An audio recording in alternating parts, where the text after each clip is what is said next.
الحمد لله نحمده ونستعينه ونستغفره ونعوذ بالله من شرور انفسنا ومن سيئات اعمالنا من يهده الله فلا مضل له ومن يضلل فلا هادي له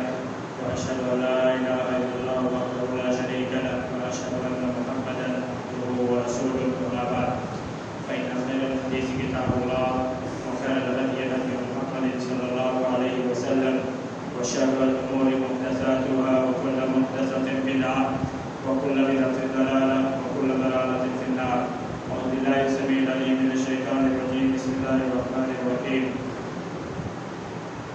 يا أيها الذين آمنوا اتقوا الله حق تقاته ولا تموتن إلا وأنتم مسلمون. يا أيها الناس اتقوا ربكم الذي خلقكم من نفس واحدة وخلق منها زوجها وبث منهما رجالا كثيرا ونساء واتقوا الله الذي تساءلون به والأرحام إن الله كان عليكم رقيبا. يا أيها الذين آمنوا اتقوا الله وقولوا قولا سديدا يصلح لكم أعمالكم ويغفر لكم ذنوبكم ومن يطع الله ورسوله فقد فاز فوزا عظيما. قال الله تبارك وتعالى في القرآن المجيد والفرقان الحميد. أعوذ بالله من الشيطان الرجيم. بسم الله الرحمن الرحيم. يا أيها الناس إن وعد الله حق فلا تغرنكم الحياة الدنيا ولا يغرنكم بالله الغرور. إن الشيطان لكم عدو فاتخذوه عدوا إنما يدعو حزبه ليكون من أصحاب السعير. محترم حاضرین جمعہ، عزیز ماں اور بہنوں، خطبہ مسورہ کے بعد سورہ فاطر کی 2 آیتیں آپ کے سامنے پیش کی گئی. ان آیتوں میں اللہ رب العالمین نے اپنے وعدے کی سچائی کا تذکرہ کیا اور اللہ تعالیٰ کے وعدے سے دور کرنے والے، اللہ تعالیٰ کے وعدے سے غفلت میں مبتلا کرنے والے بعض اسباب کا تذکرہ کیا. فرمایا یا ایھا الناس ان وعد اللہ حق، کہ اے لوگوں یقیناً اللہ تعالیٰ کا وعدہ سچا ہے. علامہ سیمی رحمہ اللہ اس آیت کی تفسیر میں فرماتے ہیں کہ اس آیت میں اللہ تعالیٰ نے ساری انسانیت کو خطاب کیا، جس میں مسلمان اور کافر، اہل کتاب اور مشرک، منافق و فاجر، متقی و پرہیزگار، ہر طرح کے لوگ شامل ہیں. سارے انسانوں سے کہا جا رہا ہے کہ یا ایھا الناس، کہ اے لوگوں ان وعد اللہ حق، یقیناً اللہ تعالیٰ کا وعدہ سچا ہے. اس کا مطلب یہ ہوا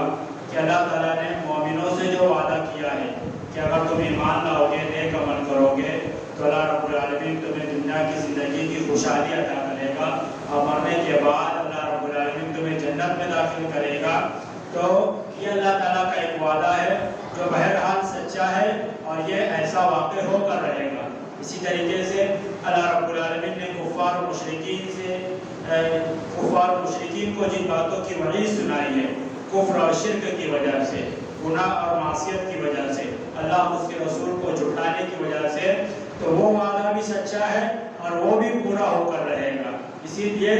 خطاب ساری انسانیت سے ہے. اس کا مطلب یہ نہیں کہ اگر یہ وعدہ صرف مومنوں سے کیا جاتا ہے تو مومنوں سے کیا گیا وعدہ پورا ہوگا اور کافروں کو ان کے گناہوں کی وجہ سے جو وعیدیں سنائی گئی ہے وہ پوری نہیں ہوگی. ایسا نہیں ہے. یعنی جو جیسا عمل کرے گا اور جس کو جیسے عمل کے بدلے کی بات کہی گئی ہے، خوشخبری سنائی گئی ہے، وعیدیں سنائی گئی ہے، سزاؤں کا وعدہ کیا گیا ہے، تو ہر ایک کو اس کے عمل کا ویسا ہی بدلہ ملنے والا ہے جیسا کہ اللہ تعالیٰ نے اپنے قرآن میں بیان کیا ہے اور جیسا کہ اللہ کے رسول صلی اللہ علیہ وسلم نے اپنے فرامین کے اندر بیان کیا ہے. فلا تغرنکم الحیاۃ الدنیا، اور سارے انسانوں سے کہا جا رہا ہے کہ تمہیں دنیا کی زندگی دھوکے میں نہ ڈال دے. یعنی ایک طرف اللہ تعالیٰ کا وعدہ ہے، وعدے کی سچائی ہے، وعدے کا پورا ہونا ہے، اور دوسری طرف دنیاوی زندگی کی زیب و زینت ہے، دنیاوی زندگی کی رونقیں ہیں، دنیاوی زندگی کی خوشحالیاں ہیں، دنیاوی زندگی کی لذتیں ہیں. لہذا تم دنیا کی رنگینی میں بدمست ہو کر، دنیا کی لذتوں میں مگن ہو کر، دنیا کے عیش و آرام میں پوری طرح سے مزے میں مبتلا ہو کر اللہ رب العالمین کے وعدے کو فراموش نہ کرنا، اللہ تعالیٰ کے وعدے کو بھلا نہ بیٹھنا. اور پھر مزید کہا کہ اس کا مطلب یہ ہوا کہ جو شخص دنیا کی زندگی میں مبتلا ہو جائے، جو شخص دنیا کی زندگی، دنیا کی رونق اور دنیا کے عیش و آرام میں پڑ جائے تو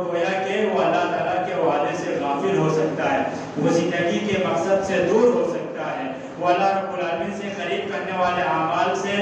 روکا جا سکتا ہے اور اللہ رب العالمین کی نافرمانی میں مبتلا ہو سکتا ہے۔ اس کا مطلب یہ ہوا کہ دنیا کی زندگی کی رونقیں، دنیاوی زندگی کے اسباب، دنیاوی زندگی کا ایشوارہ اللہ رب العالمین کے وعدے سے اور اللہ رب العالمین کے فراہمی سے دور کرنے کا ایک بڑا ذریعہ ہے جو اس آیت میں بیان کیا گیا۔ دوسرا اللہ نے فرمایا کہ وَلَا يَغُرَّنَّكُمْ بِاللَّهِ الْغَرُورُ، کہ تمہیں دھوکے میں ڈالنے والا سب سے بڑا دھوکے باز تمہیں دھوکے میں نہ ڈالے، یعنی دھوکے میں جو لوگ مبتلا کر سکتے ہیں، جو چیز انسان کے لیے دھوکہ بن سکتی ہے، تو ان میں سے ایک بہت بڑا دھوکے باز اس کا اپنا دشمن شیطان ہے۔ لہذا شیطان تمہیں اللہ کے وعدے سے دھوکے میں مبتلا نہ کرے، یعنی دھوکے میں پڑنے کا مطلب یہ ہوتا ہے کہ آدمی کا کسی چیز پر یقین نہ کرنا۔ اگر آدمی کو کسی چیز پر بھروسہ نہ ہو، آدمی کسی چیز پر اعتماد نہ کرتا ہو، تو وہ اس چیز سے اس بات کا اشارہ دینا چاہتا ہے کہ میں اس سے دھوکے میں پڑ سکتا ہوں، لہذا میں اس چیز میں مبتلا ہونا نہیں چاہتا۔ اور اللہ رب العالمین نے متنبہ کیا کہ جس طریقے سے دنیاوی زندگی کی رونقیں تمہارے لیے دھوکہ بن سکتی ہے، اسی طریقے سے شیطان بھی تمہارے لیے دھوکہ ہے۔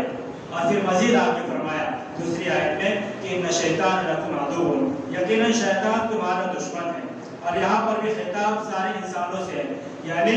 یہ دھوکہ، یہ دشمنی، یہ عداوت صرف مسلمانوں اور مومنوں سے نہیں ہے کہ شیطان مسلمانوں کا دشمن ہے، شیطان مومنوں کا دشمن ہے، شیطان متقی اور پرہیزگار بندوں کا دشمن ہے، شیطان نماز پڑھنے والوں اور ذکر کرنے والوں کا دشمن ہے، شیطان تلاوت کرنے والوں سے دشمنی رکھتا ہے، شیطان اللہ رب العالمین سے دعا کرنے والوں سے دشمنی رکھتا ہے، شیطان اللہ تعالیٰ کے وعدوں پر بھروسہ کرنے والوں سے دشمنی رکھتا ہے۔ ایسا نہیں ہے، یہ شیطان کی دشمنی انسانوں سے ہے، مومنوں اور مسلمانوں سے نہیں ہے، یعنی شیطان کافروں کا بھی دشمن ہے، شیطان منافقوں کا بھی دشمن ہے، شیطان مشرکین کا بھی دشمن ہے، شیطان اللہ رب العالمین کو جھٹلانے والے اور اللہ کے رسول کی نافرمانی کرنے والوں کا بھی دشمن ہے۔ اسی لیے فرمایا کہ ان شیطان لکم عدو، کہ اے لوگوں شیطان تمہارا دشمن ہے، فاتخذوہ عدوا، لہذا تم اسے دشمن سمجھو۔ اسے دشمن سمجھنے کا مطلب کیا ہوا؟ اگر کسی شخص کو یہ معلوم ہو جائے کہ فلاں آدمی میرا دشمن ہے، تو وہ اس سے بچتا ہے، اس سے دور رہتا ہے، اس سے بات چیت نہیں کرتا، اس کے ساتھ اٹھتا بیٹھتا نہیں ہے، اس کی طرف اپنی کسی طرح کی نسبت نہیں کرتا، نہ اس سے اپنے تعلق کو بیان کرتا ہے، بلکہ اگر اس کے دشمن کی طرف سے کوئی بات آتی ہے، اس کے دشمن کی طرف سے کوئی معاملہ آتا ہے، اس کے دشمن کی طرف سے کسی طرح کا کوئی اشارہ ملتا ہے، تو وہ اپنے اس دشمن کی ہر بات کو رد کرتا ہے اور اس کی مخالفت کرتا ہے، اس سے بچتا ہے اور بچنے کی بھرپور کوشش کرتا ہے کہ اس کا دشمن اسے کسی طرح کے نقصان نہ پہنچائے، وہ اپنے دشمن کی طرف سے آنے والے ہر نقصان سے محفوظ رہے۔ تو یہاں پر اللہ تعالیٰ نے سارے انسانوں سے کہا، بطور خاص مسلمانوں سے کہا کہ تم شیطان کو اپنا دشمن سمجھو، یعنی دشمنی کا مطلب یہ ہوا کہ تم اس سے اپنی دشمنی کا اظہار کرو، اس سے دور رہو، اس کی مخالفت کرو۔ اگر وہ تمہارے دل میں کسی طرح کی کوئی بات ڈالتا ہے، تو تمہارے دماغ میں کسی طرح کی کوئی بات ڈالتا ہے، تو اسے جھٹک دو، اسے باہر نکالو اور اس کی مخالفت کرو، اس کی باتوں پر بھروسہ نہ کرو، اس کی طرف سے پیدا ہونے والے وساوس اور خیالات پر اعتماد نہ کرو، اسے دھوکے باز سمجھو، اسے نقصان پہنچانے والا سمجھو۔ یہ دشمنی کیوں کرنا ہے؟ اس لیے کہ شیطان کی دشمنی اور شیطان کی کوشش یہ ہے کہ انما یدعو حزبہ لیکونوا من اصحاب السعیر، یقیناً شیطان اور اس کے لاؤ لشکر کے لوگ، اس کے چھوٹے شیاطین، اس کے چیلے چپاٹے لوگ تمہیں شیطان اور اس کے دوست تمہیں بلاتے ہیں تاکہ تمہیں جہنم والوں میں سے کر دے۔ اس کا مطلب یہ ہوا کہ شیطان کی کل کوشش، شیطان کی ساری کوششوں کا مقصد یہ ہے کہ وہ انسان کو جہنم میں پہنچائے، وہ انسان کو دوزخ میں پہنچا دے، وہ انسان کو اللہ رب العالمین کی بھڑکتی ہوئی آگ میں پہنچا دے۔ یہ اس کی کوشش کا پورا کے پورا خلاصہ ہے، اور اس کوشش کے لیے وہ جو طریقہ بھی اختیار کر سکتا ہے، وہ اس دشمنی کو نبھانے کے لیے جو صورت بھی اختیار کر سکتا ہے وہ کرتا ہے۔ اور یہی وجہ ہے کہ اللہ رب العالمین نے جہاں شیطان کو انسانوں کو بہکانے کے لیے بہت سارے اختیارات دے رکھے، بہت ساری طاقت اور قوت دے رکھی ہے، تو بہت ساری صلاحیتیں دے رکھی ہے، تو دوسری طرف مسلمانوں کو، مومنوں کو ان بہکاووں سے بچنے کے لیے، ان وساوس سے دور رہنے کے لیے، شیطانی ہتھ کنڈوں سے حفاظت کے لیے بہت سارے اسباب اور ذرائع دعاؤں کی شکل میں، عبادات کی شکل میں، اذکار کی شکل میں بتا رکھے ہیں کہ اگر تمہیں شیطان بہکاتا ہے، شیطان اپنی دشمنی نبھاتا ہے، شیطان تمہیں جہنم تک لے جانے کی کوشش کرتا ہے، شیطان تمہیں اللہ اور اس کے رسول سے دور کرتا ہے، شیطان تمہیں صراط مستقیم سے بھٹکا ہے، تو تمہیں کیسے شیطان سے اپنے آپ کو بچانا ہے، کیسے شیطان سے اپنے آپ کو دور رکھنا ہے۔ یہ شیطان ہے جو انسان سے اپنی دشمنی رکھتا ہے، اور اس کی دشمنی کی ابتدا حضرت آدم علیہ السلام کی پیدائش سے بھی ہے اور ہماری اپنی پیدائش سے بھی ہے۔ جب اللہ رب العالمین نے آدم علیہ السلام کو پیدا کیا اور فرشتوں کو اس بات کا حکم دیا کہ وہ آدم علیہ السلام کو سجدہ کرے، تو وہاں پر شیطان نے اپنی دشمنی کا کھلا کھلا اعلان کر دیا کہ میں ایسے شخص کو کیوں سجدہ کروں جسے تو نے مٹی سے پیدا کیا ہے۔ صاف صاف اس نے مخالفت کی، صاف صاف اس نے انسان سے دشمنی کا اعلان کیا، اور اللہ رب العالمین نے اس کے نتیجے میں اسے دنیا میں بھیج دیا اور اس کو بہت سارے اختیارات دے رکھے۔ تو معلوم ہوا کہ جس وقت ہم سب کے بعد حضرت آدم علیہ السلام پیدا کیے گئے، تو اس وقت شیطان نے اپنی دشمنی کا اعلان کر دیا، اور دشمنی نبھاتا ہے جب ہماری اپنی پیدائش ہوئی، اور جو بھی انسان اس دنیا میں آتا ہے تو شیطان اس سے اپنی دشمنی کی ابتدا کر دیتا ہے۔ اللہ کے رسول صلی اللہ علیہ وسلم نے ارشاد فرمایا، صحیح مسلم کی روایت ہے کہ بچہ پیدائش کے وقت جب چیخ کر روتا ہے، جب انسان اس دنیا میں آتا ہے، جب بچہ اس دنیا میں پیدا ہوتا ہے، اس دنیا میں اپنے آنکھیں کھولتا ہے، اس کی دنیاوی زندگی کی شروعات ہوتی ہے، ماں کے پیٹ سے باہر آیا تو زور سے چیخ کر روتا ہے۔ اطباء، ڈاکٹرز اور سائنس جو بھی وجہ بیان کرتے ہو، اللہ کے رسول صلی اللہ علیہ وسلم نے اس کی ایک بنیادی وجہ یہ بیان کی کہ بچے کا چیخ کر رونا پیدائش کے بعد یہ شیطانی کچوکے کے نتیجے میں ہوتا ہے۔ شیطان اس کو کچوکا لگاتا ہے، شیطان اس کو تکلیف دیتا ہے، شیطان اس کو درد دیتا ہے، جس کے نتیجے میں بچہ چیخ کر روتا ہے۔ یعنی انسان ابھی دنیا میں آیا نہیں، پہلا بھی بچہ پیدا ہوا ہے اور شیطان نے اپنی دشمنی کی ابتدا کر دی۔ شیطان اس سے دشمنی مول لیا، شیطان نے اس کو اپنا دشمن سمجھ لیا اور بچے کو کچوکا لگا کر تکلیف میں مبتلا کر کے اپنی دشمنی کا اعلان کر دیا۔ اور یہ دشمنی زندگی کے ہر سانس، صبح شام اور روزمرہ کی زندگی کے معاملات کے ساتھ موت تک جاری رہتی ہے، موت تک اس دشمنی جاری رہتی ہے۔ اسی لیے آپ دیکھیں گے کہ قرآن حدیث میں جا بجا شیطانی بہکاوے کو نمایاں کیا گیا اور بتایا گیا کہ شیطانی وسوسوں سے، شیطانی ہتھ کنڈوں سے کس طرح سے بچنا ہے۔ اسی طریقے سے معلوم ہوا کہ انسان اس دنیا میں آیا اور شیطان نے اپنی دشمنی نبھانا شروع کر دیا اور اس کے پیچھے لگ گیا۔ دوسری بات کہ شیطان انسان کو مختلف مواقع پر بھی بہکاتا ہے۔ یہی وجہ ہے کہ سلسلہ سیاح کی روایت میں اللہ کے رسول صلی اللہ علیہ وسلم نے ارشاد فرمایا کہ شیطان انسان کو کمزور کرنے کی کوشش کرتا ہے،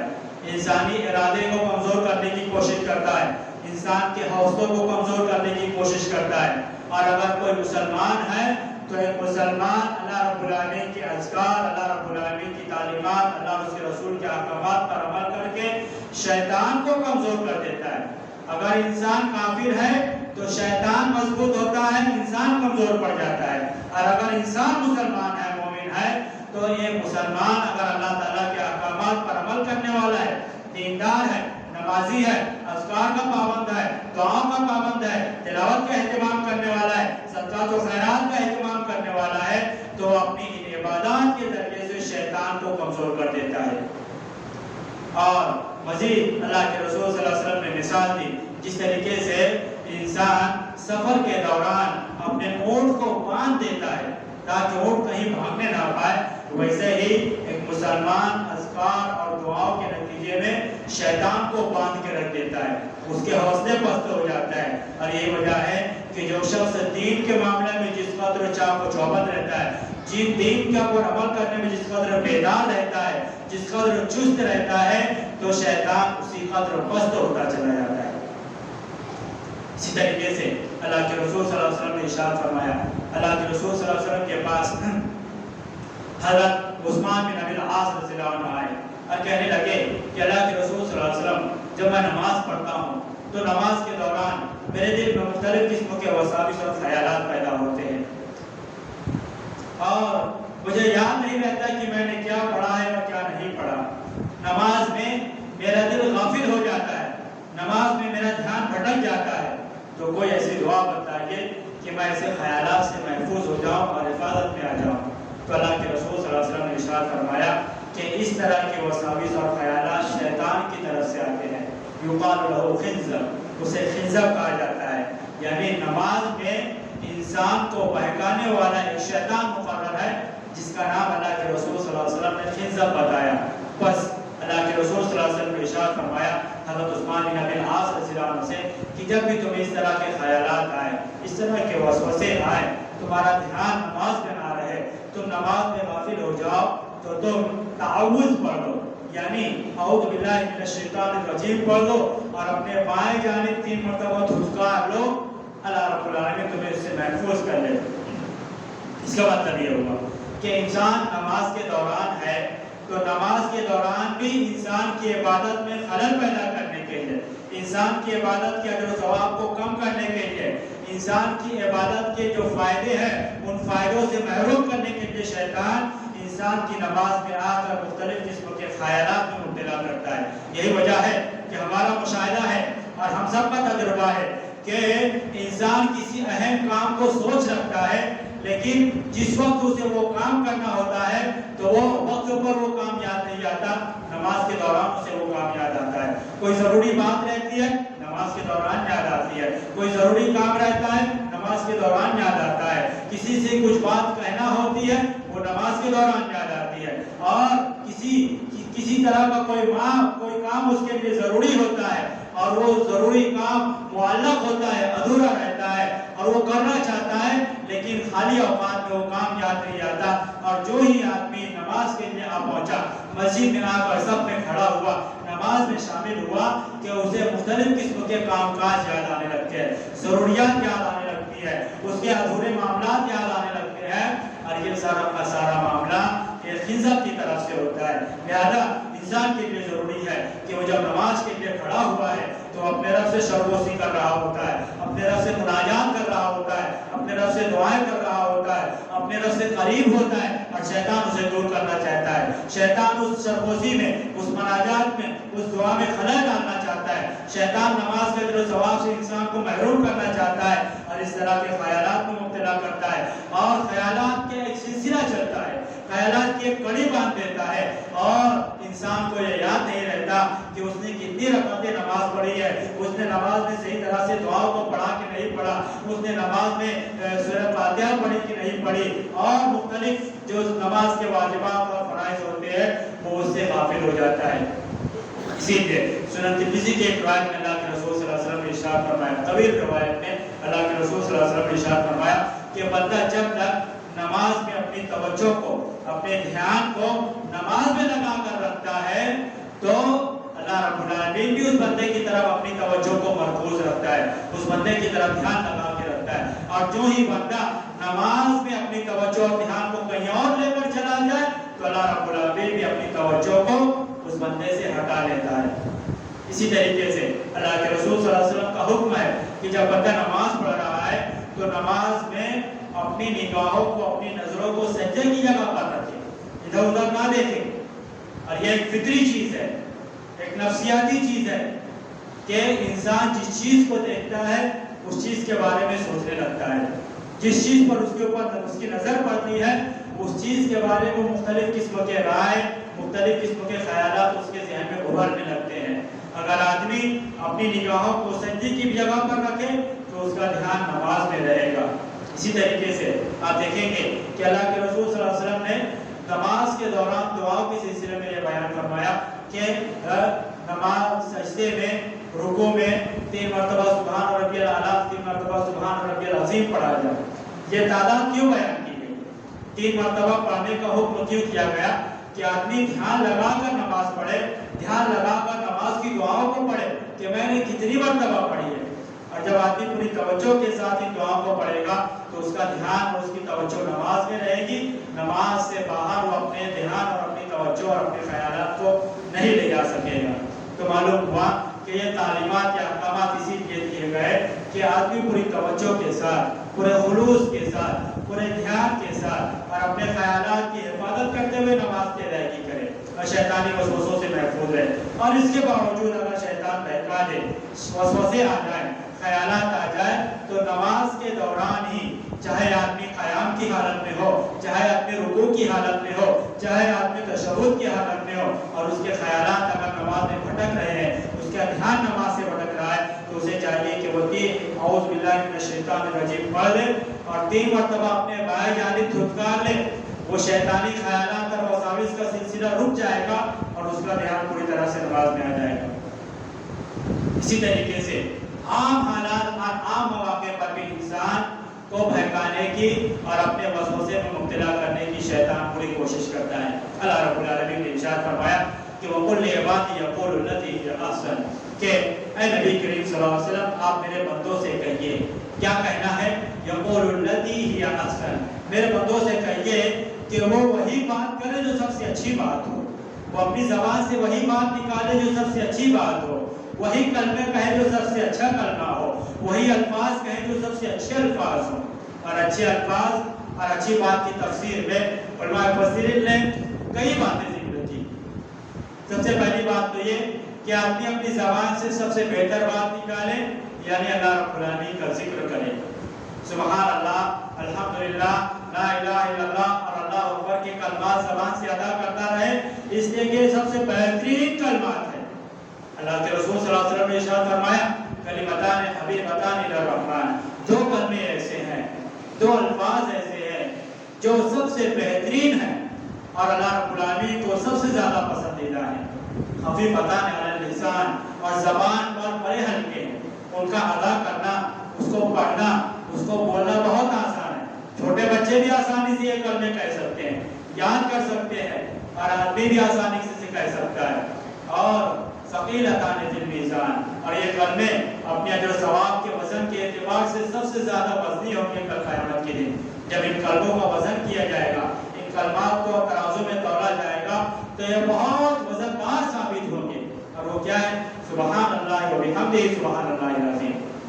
معلوم ہوا کہ بہترین بات اللہ تعالیٰ کا ذکر ہے، بہترین بات اللہ تعالیٰ کے کلمات کا تذکرہ کرنا ہے، بہترین بات اپنے زبان کو ذکر سے تر رکھنا ہے. اسی طریقے سے قرآن کی تلاوت بھی سب سے بہترین بات ہے.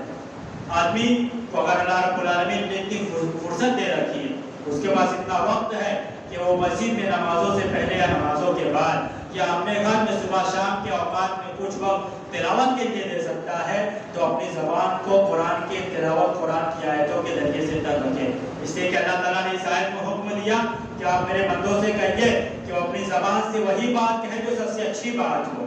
اسی طریقے سے سب سے اچھی بات میں یہ بات بھی شامل ہے. بعض علماء مفسرین نے ذکر کیا کہ آدمی لوگوں کو بھلائی کا حکم دے اور برائی سے منع کرے،